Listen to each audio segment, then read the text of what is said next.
আপনি কি কখনো লক্ষ্য করেছেন যে কিছু মানুষদের জীবনে আজব একটা বরকত হয়? সমস্যা আসে কিন্তু তারা ভাঙেন না, রাস্তাগুলো বন্ধ থাকে কিন্তু তাদের জন্য নতুন রাস্তা খুলে যায়।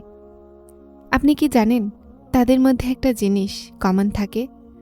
তারা রাতগুলোতে ওঠে যখন পুরো দুনিয়া ঘুমিয়ে থাকে।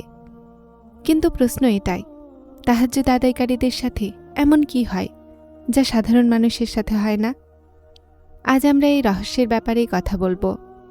ইসলামে এমন অনেক ইবাদত আছে, কিন্তু একটা ইবাদত এমন আছে যা বিশেষ মানুষদের নসিবে হয়। সেই ইবাদত হলো তাহাজ্জুদ। এটা শুধুমাত্র একটা নামাজ নয়, এটা বান্দা আর আল্লাহর মাঝে সেই মুহূর্ত যখন কোনো তৃতীয় কেউ থাকে না। রাতের নিস্তব্ধতা, মনের সত্যতা আর রবের সামনে ঝুঁকে যাওয়া।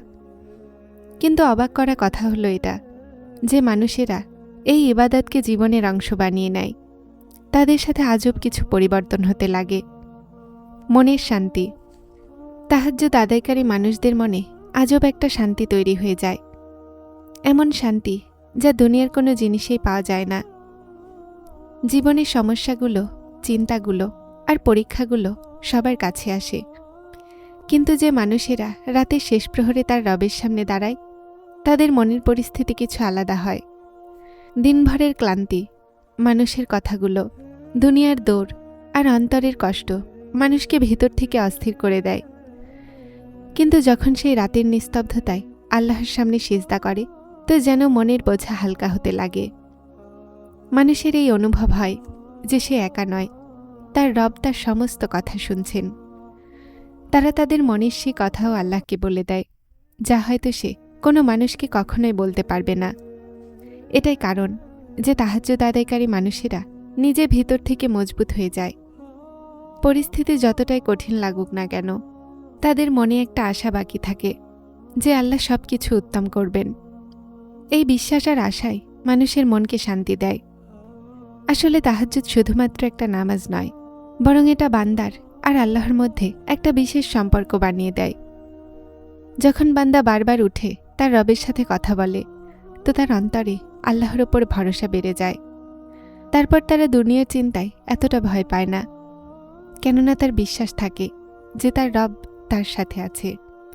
আর যার সাথে তার রব থাকে, তার অন্তরে শান্তি অবশ্যই নসিব হয়।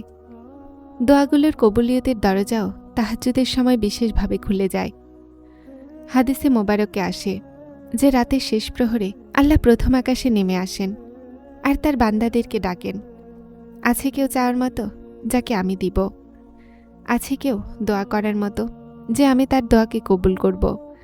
আছে কেউ ক্ষমা চাওয়ার যেন আমি তাকে ক্ষমা করতে পারি? এটা ওই মুহূর্ত হয় যখন জমিনে নীরবতা থাকে। অনেক মানুষেরা গভীর ঘুমে থাকে, কিন্তু কিছু সৌভাগ্যবান বান্দা এমন থাকে যারা তার রবের সামনে দাঁড়িয়ে যায়। তারা সিজদাতে গিয়ে তাদের মনের সমস্ত কথা আল্লাহকে বলে, নিজের চিন্তাগুলোকে, নিজের স্বপ্ন, নিজের দুর্বলতা আর তার আশাগুলো সবকিছু তাদের রবের সামনে রেখে দেয়। এটাই সেই সময় যখন দোয়াগুলোর কবুলিয়তের দরজা খোলা থাকে আর তার বান্দা রবের সবচেয়ে বেশি নিকটে থাকে। এই সময় করা দোয়াগুলোতে একটা বিশেষ সত্যতা আর ইখলাস থাকে, কেননা মানুষ দেখানোর জন্য নয়, বরং মনের গভীর থেকে তার রবকে ডাকে। অনেক মানুষেরা তাদের জন্য নয়, বরং মনের গভীর থেকে তার রবকে ডাকে।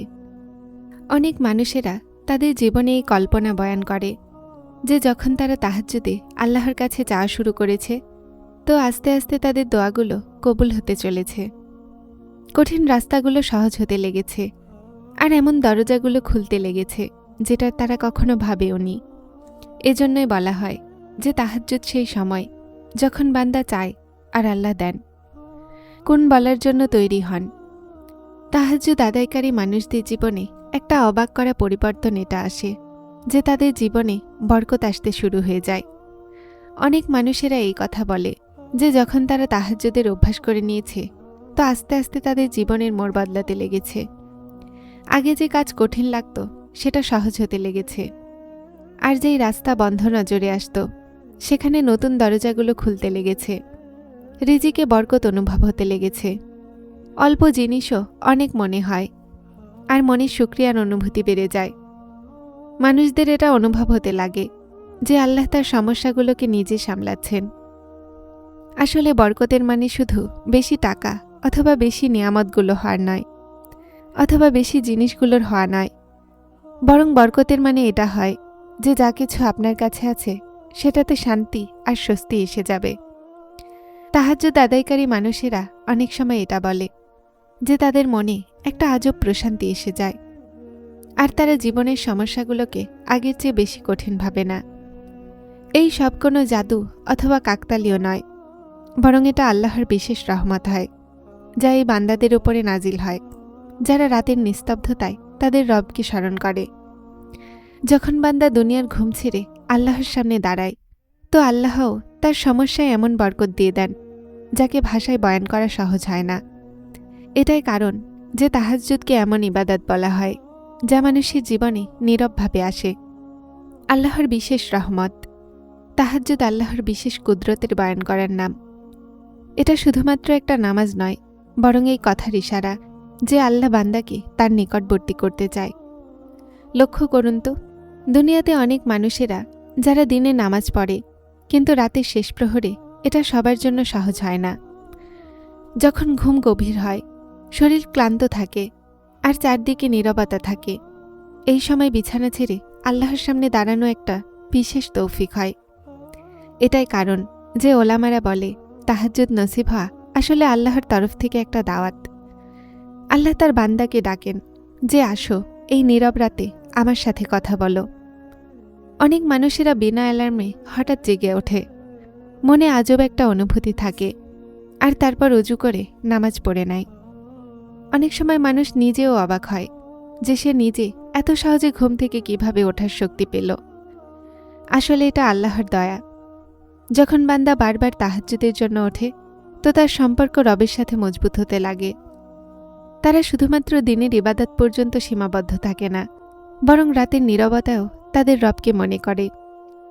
এটাই সেই মুহূর্ত হয় যখন বান্দা আল্লাহর সবচেয়ে নিকটবর্তী হয়, কেননা ওই সময় না কোনো লোক দেখানো থাকে, আর না কাউকে দেখানোর নিয়ত, শুধুমাত্র বান্দা আর তার রব থাকে।